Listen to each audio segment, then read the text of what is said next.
What is up, everyone? Welcome back. This past weekend, the metal community, and even more so the extreme metal community, suffered a tremendous loss of the passing of Sean Reinert, the former drummer for Deaths, for Aeon Spoke, and for Cynic. As a budding,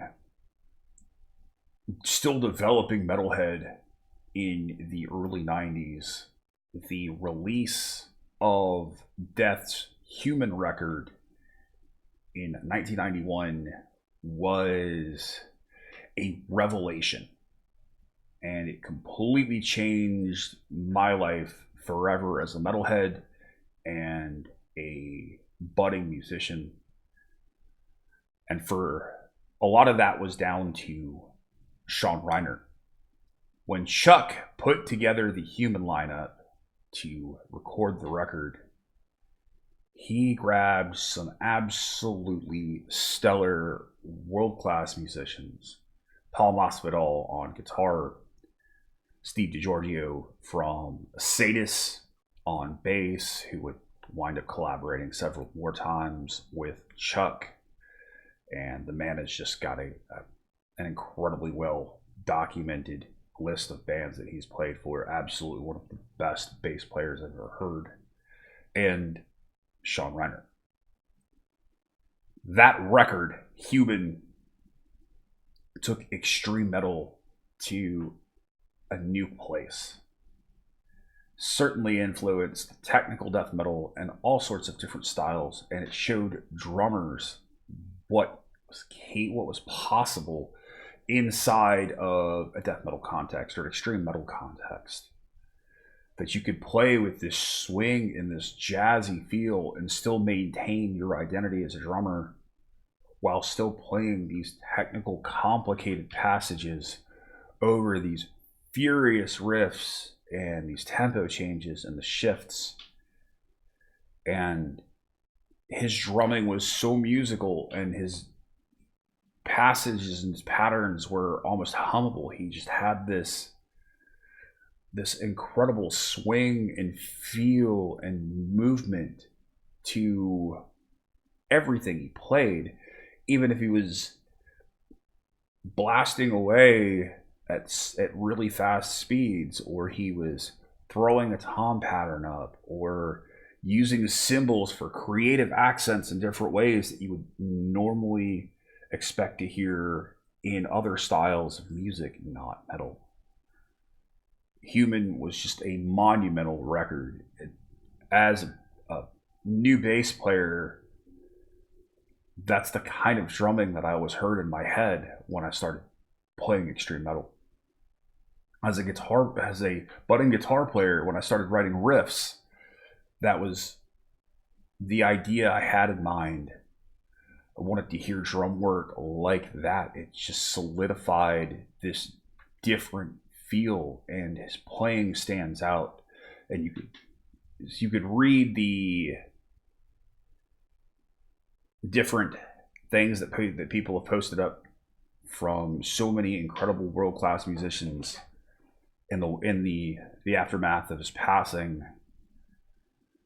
Jason Bittner, Dirk Verbeuren, so many other incredible drummers out there. Richard Christie, who wound up filling his shoes in Death and in Control Denied later on. And many other just utterly amazing players that have put their own indelible mark on music.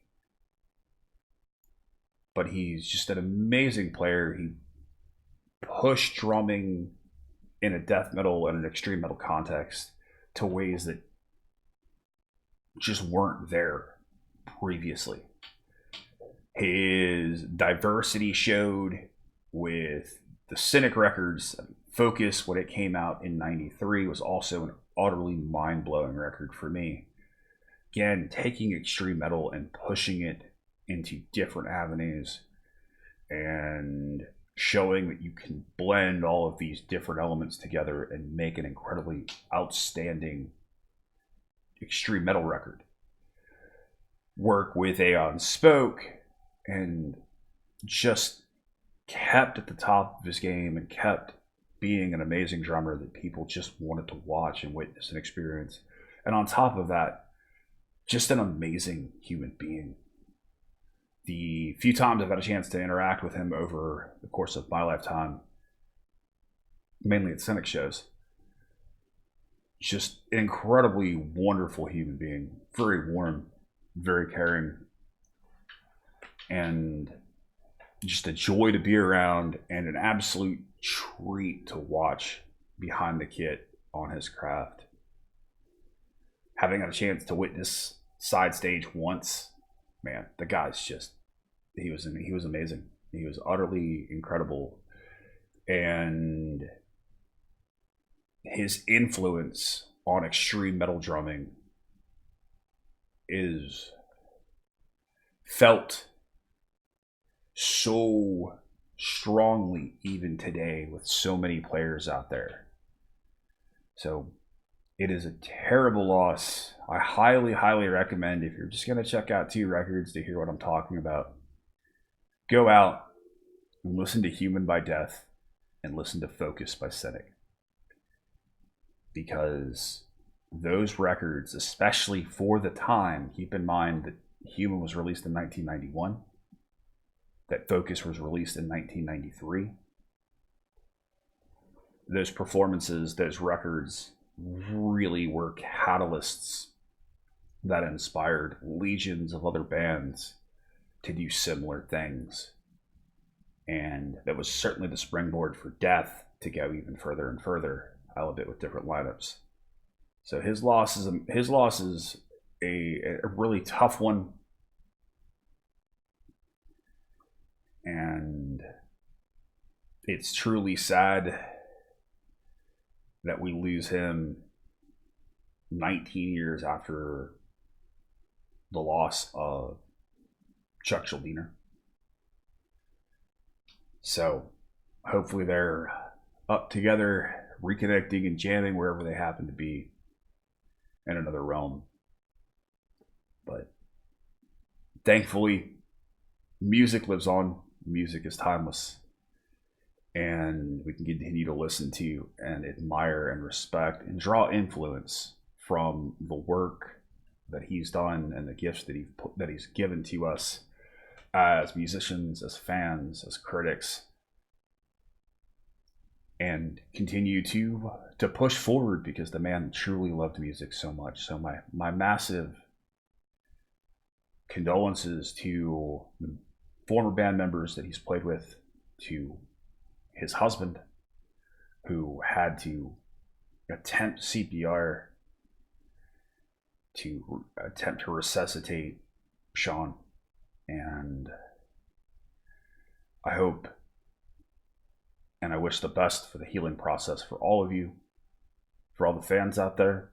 Continue to enjoy his work and listen to him at his best. You will be missed, sir. Thank you, guys. I love you. I appreciate you.